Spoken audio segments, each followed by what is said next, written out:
I had a question by email asking me what the active self-help approach is and why it's different from the things that other people do.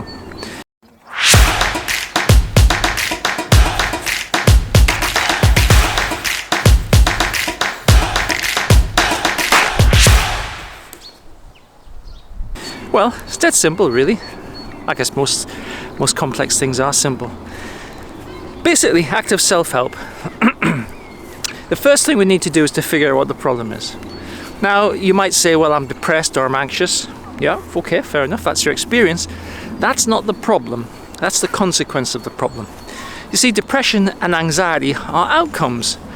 Well, okay, you say, what kind of outcomes? Well, outcomes from what? Well, they're outcomes from the processes that you're running, and those processes create the depression and anxiety. So, for instance, if you're depressed, you're underestimating your strengths and resources, you're overestimating your faults and failings, you're looking back, see my video about that, and you're kind of judging yourself as a failing person.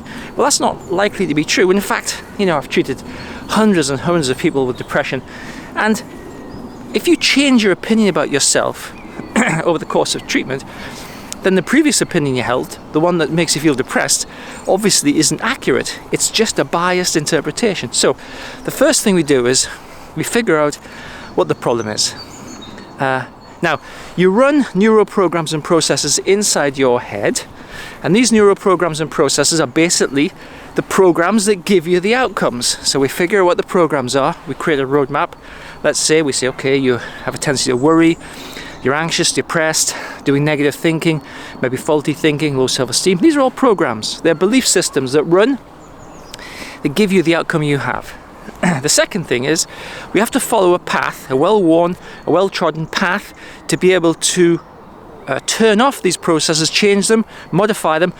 I mean, they're the same processes everybody has, but if you're depressed or anxious, their volume is massively turned up. We turn them down, we eradicate them, and basically that's using the tools of active self-help. And the third thing is, and this is a thing that a lot of people fail to do when they're just using general self-help, is that you have to keep at it long enough to make a difference, and you have to keep at it long enough to extinguish these neuro programs and processes. Because, okay, reading a book is fine, you might get some insight, but you're not going to persist with the tools in a book because it's a bit too dry. That's why I learned years ago that interactive stuff's really the best, and video and using my tools is really pretty interactive, because when you watch my videos, I will explain something, I'll say why this is the problem, I'll say this is what we're going to do about it, and I'll allocate you typically a homework that will take you long enough to be able to do something constructive and meaningful about it.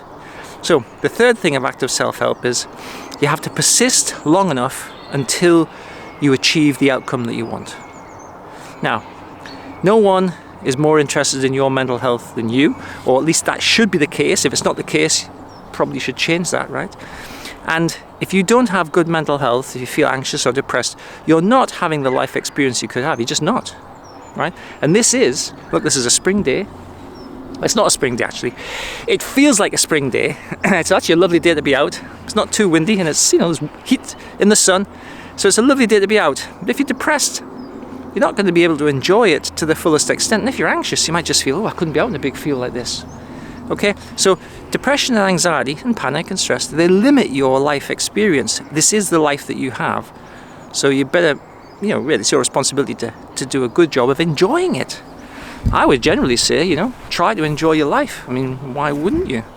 And if you're depressed or anxious, well, do something about it.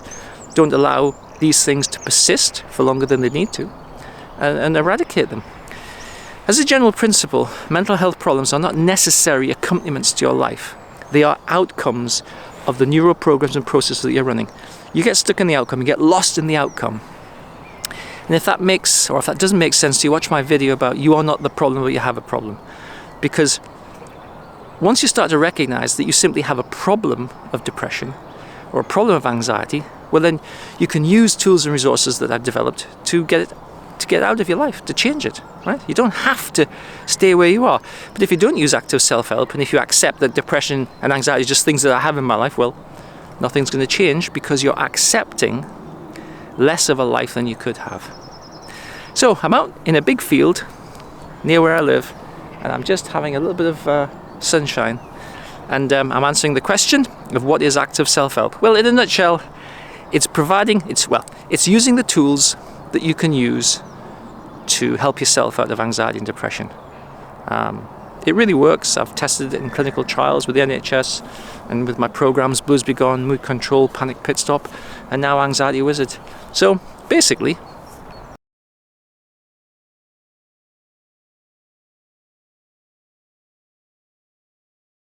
it's a well-worn, well-trodden path that thousands of people have used, and if you want to get anxiety and panic and stress and depression out of your life, use it and see how far you can go.